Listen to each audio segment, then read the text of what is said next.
오늘도 이 새벽 제단을 사모하여 예배의 자리, 기도의 자리에 나오신 우리 성도님들 주님의 이름으로 환영하고 또 축복합니다. 네.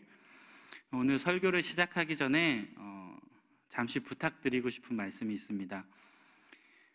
담임 목사님께서 어제 밤늦게까지 외부 집회를 인도하고 그러고 오셔서 이제 오늘 제가 이 자리에 서게 되었는데, 제가 부탁드리고 싶은 건 다름 아니라 요즘 코로나 백신 접종이다 뭐다 해서 예배의 문이 조금씩 열려지고 있었어요.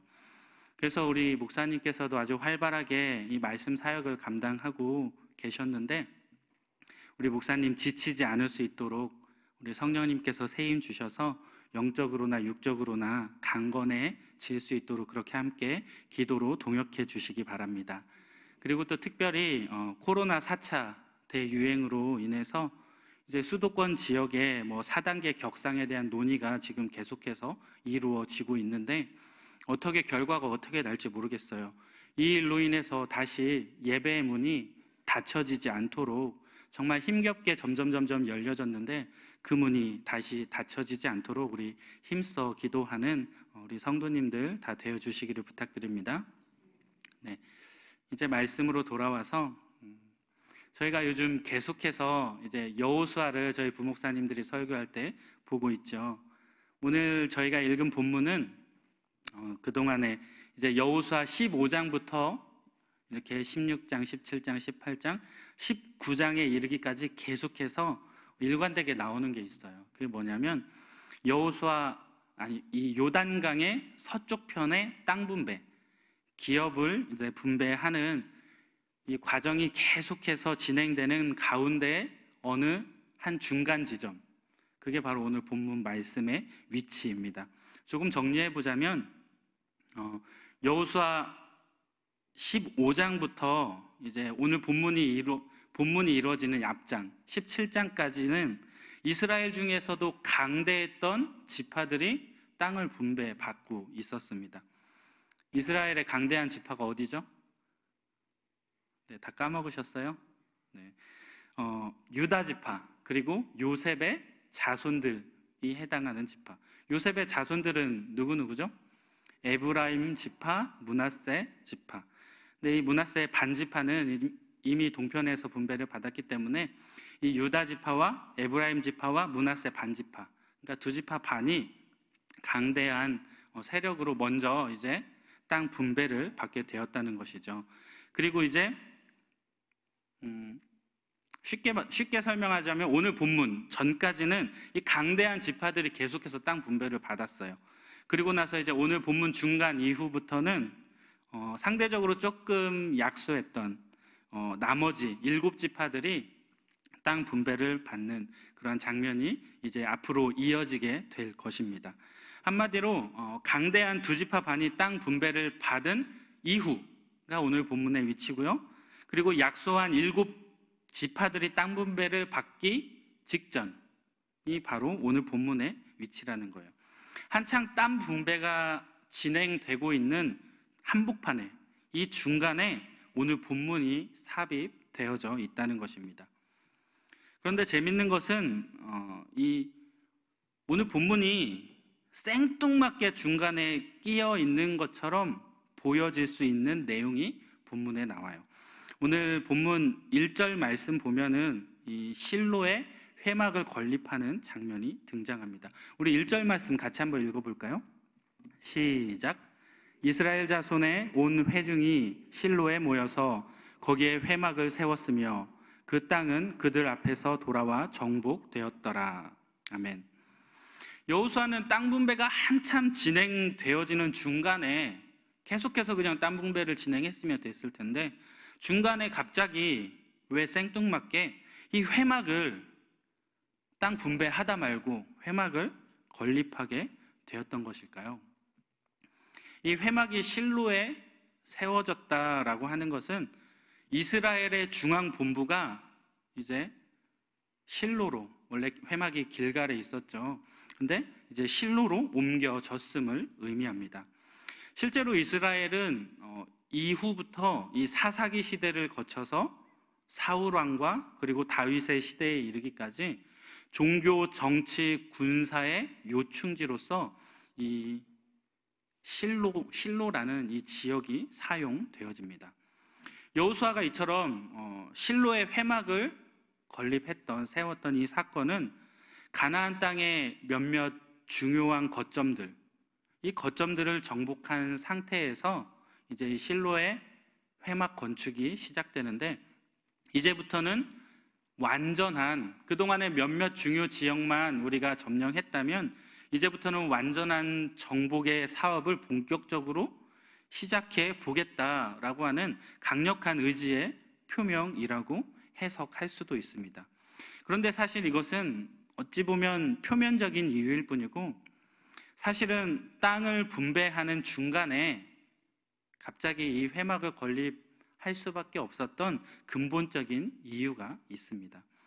그게 뭐냐면, 이 유다 지파와 이 요셉의 자손들이 이미 굵직굵직한, 아까도 말했던 중요한 거점들을 이미 분배받은 상태에서 이제 나머지 7지파의 기업 분배가 이루어져야 되는데, 이 막상 분배를 받아야 할 7지파들이 굉장히 소극적인 거예요.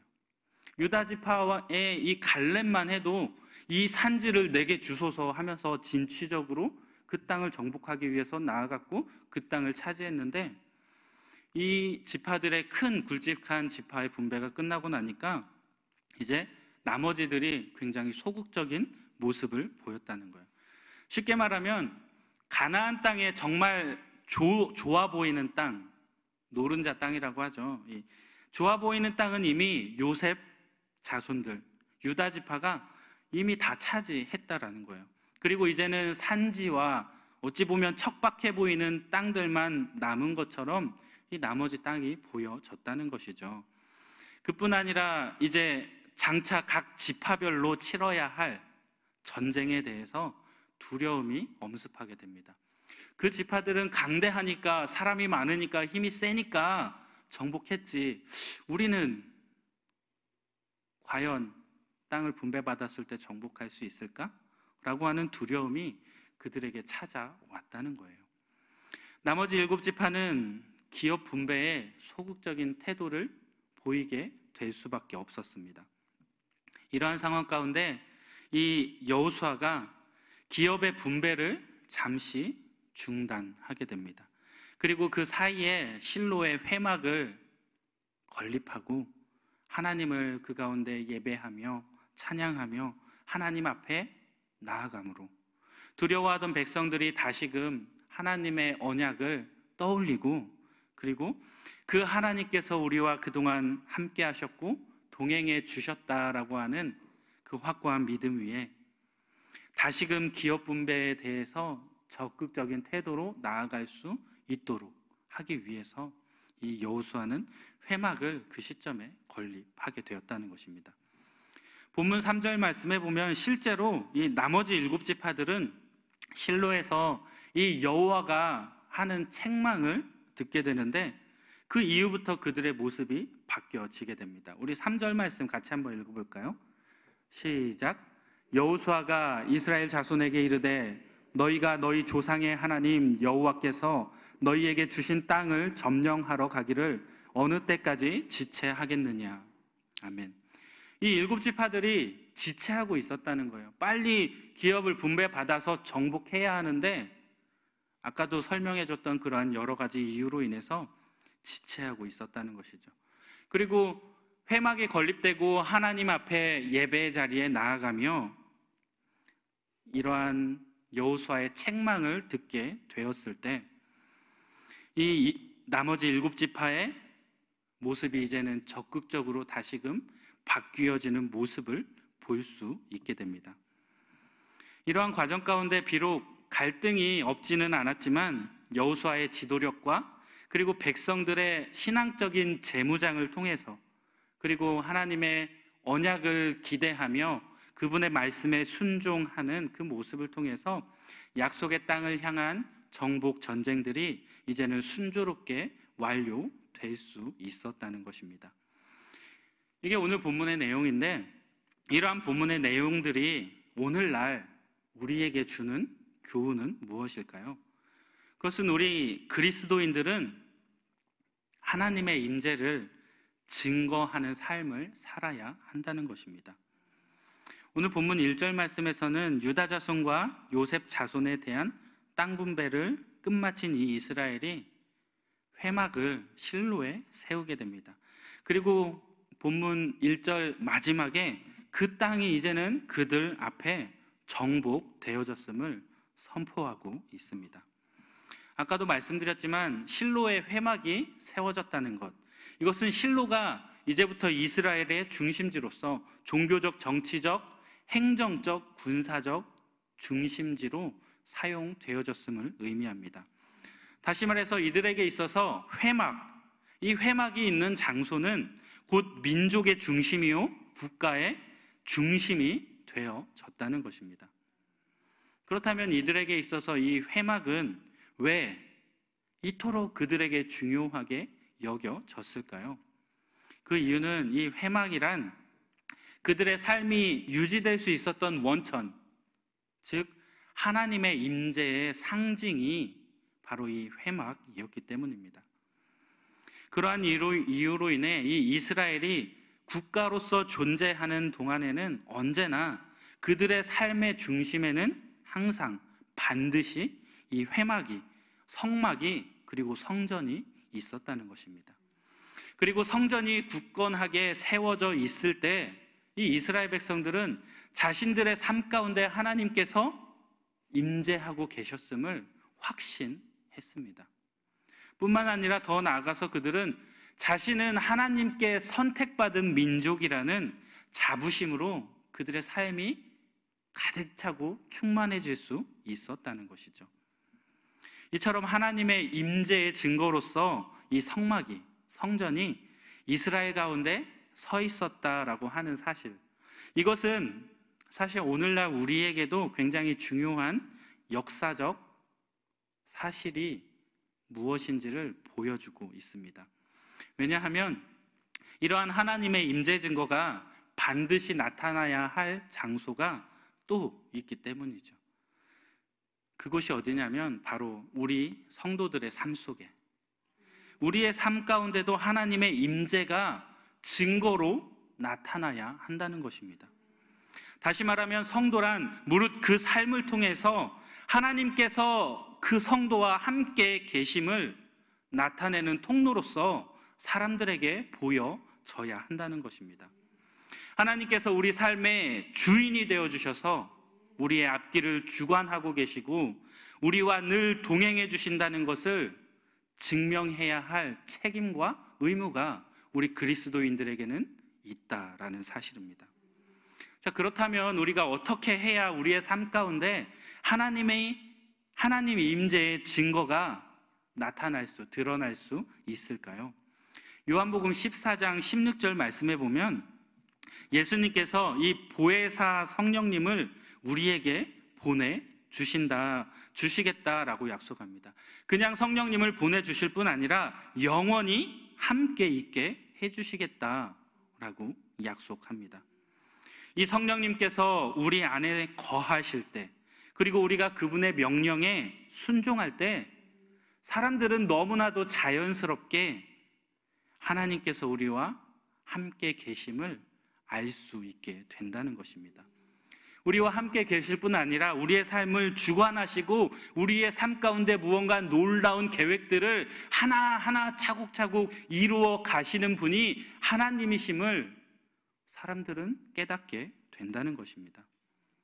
사랑하는 성도 여러분, 우리 안에 살아 역사하시며 끊임없이 우리에게 말씀하시는 이 성령님의 음성에 순종하시기 바랍니다.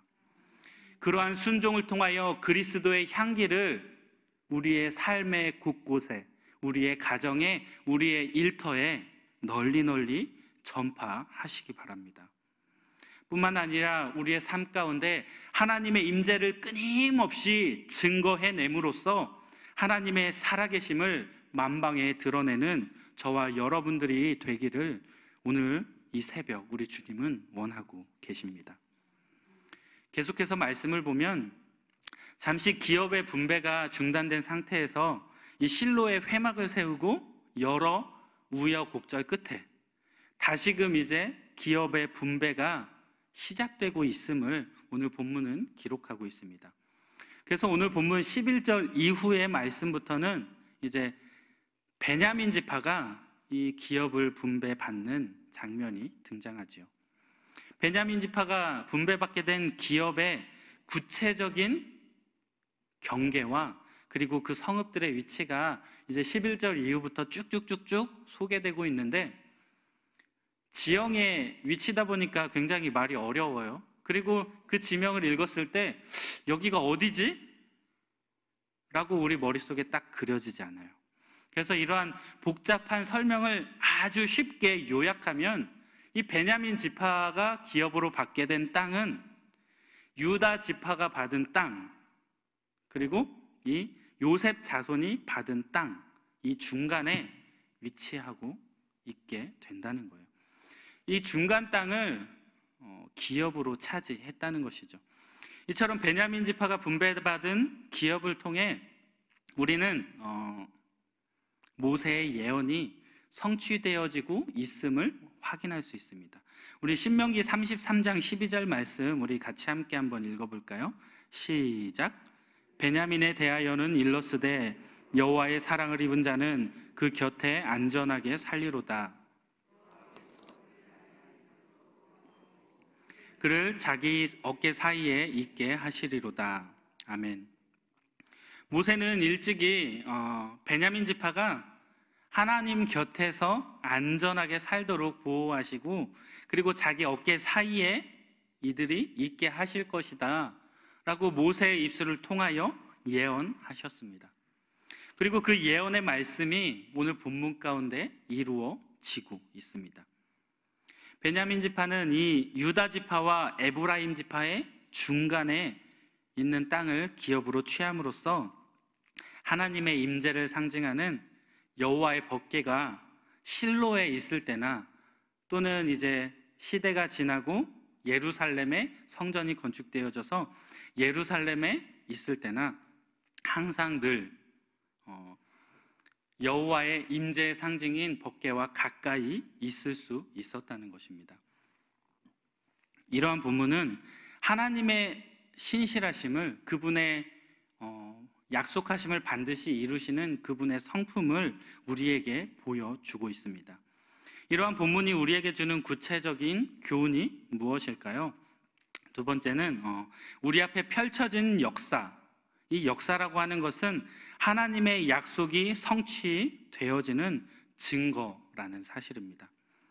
오늘 본문 11절 이후 말씀은 아까도 말했듯이 베냐민 지파가 어느 땅을 기업으로 받았는지를 자세히 설명합니다. 북쪽으로는 에브라임 지파, 남쪽으로는 유다 지파. 이 경계에 딱 맞닿아 있다는 것이죠. 모두 26개의 성읍과 인근의 촌락들이 자리 잡고 있습니다. 특별히 오늘 28절 말씀, 마지막 말씀에 보면 훗날에 솔로몬의 성전이 세워지게 될 이 예루살렘, 이 예루살렘 역시도 이 베냐민 지파 자손의 기업에 포함되어져 있었다는 것입니다. 이것은 모세를 통한 하나님의 약속이 정확하게 성취되어지고 있음을 증거하는 것이죠. 뿐만 아니라 베냐민 지파의 기업은 북방으로는 이 메소포타미아에서 시리아를 거쳐서 이렇게 쭉 거쳐서 실크로드라고 하는데, 이 쭉 거쳐서 이 애굽으로까지 연결되어지는 이 팔레스틴의 주요 도로가 관통하는 그러한 위치가 이 베냐민 지파의 기업을 통과하고 있습니다. 그렇기 때문에 이 베냐민 지파의 기업은 비록 작더라도 전략적으로 굉장히 중요한 요충지들이 많았습니다. 이러한 지리적 특징 때문에 이 이스라엘 민족이 남과 북으로 분열된 그 후에도 이 남방 정책을 추진하는 북이스라엘, 그리고 북방으로 치고 올라가려고 하는 북방 정책을 추진하는 이 남유다가 충돌하는 그러한 격전의 한가운데 있기도 했습니다. 이러한 배경으로 인해서인지 이 베냐민 지파는 아주 자연적으로 호전적인 그러한 성격, 호전적인 지파가 될 수밖에 없었습니다. 그런데 재밌는 것은 이러한 베냐민 지파의 모습까지도 사실은 신실하신 하나님의 섭리가 고스란히 담겨져 있다는 사실입니다. 우리 함께 창세기 49장 27절 말씀 한번 보실까요? 시작. 베냐민은 물어뜯는 일이라. 아침에 빼앗은 것을 먹고 저녁에는 움킨 것을 나누리로다. 아멘. 이 말씀은 뭐냐면 야곱이 이제 12지파, 12아들을 축복할 때 이 베냐민 지파에 대해서 예언했던 말씀입니다. 물어뜯는 이리처럼 아침에는 뺏은 것을 먹고 저녁에는 움킨 것을 다시 빼앗기고 계속 이러한 삶의 치열함이 그들의 삶 가운데 이루어질 것이라는 것이죠. 놀랍지 않으세요? 저는 이처럼 이 성경에 기록된 예언이 하나도 틀림없이 기가 막히게 딱딱 이렇게 들어맞아 떨어지는 이러한 모습 볼 때마다 이 성경의 말씀이 그리고 하나님의 섭리가 얼마나 놀라운지 모르겠습니다. 사랑하는 성도 여러분, 분배되는 모든 이러한 기업의 상황들이 과거에 하나님께서 약속하셨던 이 언약의 말씀에서 조금도 벗어나지 않는다는 이 사실, 이것이 의미하는 바가 무엇일까요? 그것은 바로 지금 이 순간에 와서 이 기업을 분배하는 이 기업 분배의 주체자가 바로 하나님이라는 사실입니다. 이스라엘의 기업의 분배가 비록 제비뽑기라고 하는 형식에 의해서 이루어지고 있지만 이 제비뽑기를 통해서 이루어지는 그 역사의 배경 가운데에는 하나님의 당신의 뜻과 계획이 이 땅 가운데 묵묵히 성취되어지는 그 모습이 담겨져 있다는 것입니다. 다시 말하면 우리의 역사 가운데에서 묵묵히 당신의 계획을 성취해 나가시는 하나님의 강력한 섭리가 오늘 본문 말씀 가운데 드러나고 있다는 사실입니다. 그런데 정말 중요한 것은 이러한 하나님의 섭리가 단지 이 이스라엘의 기업 분배에만 머물지는 않는다는 것입니다. 지금 이 땅 가운데 우리의 상황 가운데 일어나는 모든 일들이 이 일들의 배후에는 하나님의 놀라운 섭리가 반드시 작용되어지고 있다는 것입니다. 사랑하는 여러분, 세상의 모든 사람들이 우연이라고 이야기할지라도 우리 그리스도인들은 이 세상에 우연이 없음을 알아야 합니다. 누가 뭐라 해도 세상에 우연은 없습니다. 여러분 속지 마십시오. 하나님의 예정과 섭리가 이 땅 가운데 오롯이 있을 뿐입니다. 왜냐하면 하나님께서 창조하신 이 세상은 하나님의 계획과 그분의 약속이 구체적으로 성취되어지는 놀라운 은혜의 장이기 때문입니다. 사랑하는 여러분, 우리 앞에 펼쳐진 역사 속에 하나님의 섭리를 발견하시기 바랍니다. 그리고 그 가운데 나타난 하나님의 뜻과 그분의 계획을 알고 그분의 역사에 동참하는 여러분들 되시기를 바랍니다. 오늘 말씀을 마무리하면 이러한 말씀 속에서 베냐민 지파의 땅 분배는 하나님의 말씀은 반드시 성취되어짐을 여실히 우리에게 보여주고 있습니다. 그렇기 때문에 하나님의 약속을 받은 우리들 역시도 하나님께서 이루실 약속의 성취를 기대하는 삶을 살아야 합니다. 오늘 당신의 약속이 이루어질까? 오늘 하나님께서 나에게 해주신 약속이 이루어질까? 아니면 내일 이루어질까? 그 약속을 기대하며 하나님을 더욱 신뢰하는 마음으로 이 땅 살아가셔야 합니다. 이를 통해 믿음의 반석 위에 더욱더 굳건히 세워지는 저와 여러분들이 다 되시기를 오늘도 우리 주님은 원하고 계십니다. 이러한 말씀을 놓고 우리 시간 함께 기도했으면 좋겠습니다. 우리 안에 살아 역사하시며 끊임없이 말씀하시는 성령님의 음성에 우리가 순종함으로써 그리스도의 향기를 널리 전파하게 해달라고 우리 기도하시고, 또 하나님의 말씀은 반드시 성취되어지는데 하나님 저에게 약속하셨던 그 약속이 언제 이루어질지 늘 기대하는 마음으로 하나님을 신뢰하며 이 땅 살아가게 해달라고 우리 이 시간 함께 기도하겠습니다. 다 같이 기도합니다. 사랑해 주님 감사합니다. 주님, 우리의 삶 가운데 찾아와 주셔서 우리를 만나 주시는 하나님, 태초부터 택정하여 주셔서 우리를 선택해 주시고 당신의 놀라운 계획 가운데 우리를 초대하고 계시는 우리 하나님, 당신의 놀라운 그 성령님의 능력이 우리의 마음 가운데 여전히 살아 역사하심을 믿습니다. 성령님의 그 음성에 순종하는 삶을 살아가게 하여 주옵소서. 순종의 삶을 통하여 하나님의 그리스도의 향기를 이 땅 가운데 전파하기 원합니다. 먼저 우리의 가정이 변화되어지게 하여 주시고, 우리의 직장이 변화되게 하여 주시고, 우리의 이웃이, 우리의 교회가, 그리고 이 사회가 결국에는 하나님 기뻐하시는 하나님의 계획 가운데 천국을 이루어가는 놀라운 역사가 이 땅 가운데 이루어지게 하여 주옵소서. 우리의 삶을 통하여 하나님 홀로 영광 받으시기 원합니다. 하나님의 임재를 끊임없이 증거해내는 삶을 우리가 살아내게 하여 주옵소서. 우리의 삶을 통하여 당신의 살아계심을 이 땅 가운데 드러내 주옵소서. 주님의 약속은 반드시 성취되어짐을 믿습니다. 우리가 그거 붙잡고 이 땅 살아가게 하여 주옵소서. 주님 함께하여 주옵소서. 사랑의 주님 감사합니다. 태초부터 우리를 택정하여 주셔서 당신의 놀라운 계획과 섭리 가운데 우리를 초대해 주심에 감사와 영광을 드립니다. 우리 안에 살아 역사하시는 성령님의 음성을 우리가 듣게 하여 주옵소서. 당신의 놀라운 계획과 섭리를 깨닫게 하여 주옵소서. 그래서 우리의 마음 가운데 들려오는 성령님의 음성에 순종하는 삶으로 그리스도의 향기를 널리 전파해내게 하여 주옵소서. 우리의 삶을 통하여 우리의 가정이 변화되게 하시고, 우리의 삶을 통하여 우리의 교회가 변화되게 하시고, 우리의 삶을 통하여 이 나라와 민족이, 열방이 변화되어 하나님 기뻐하시는 모습이 이 땅 가운데 펼쳐지게 하여 주옵소서. 하나님의 말씀은 반드시 이루어짐을 오늘 말씀 통해 깨닫게 됩니다. 주님, 주님의 약속을 받은 우리 역시 이 약속의 성취를 이루어가는데 쓰임받게 하여 주옵소서.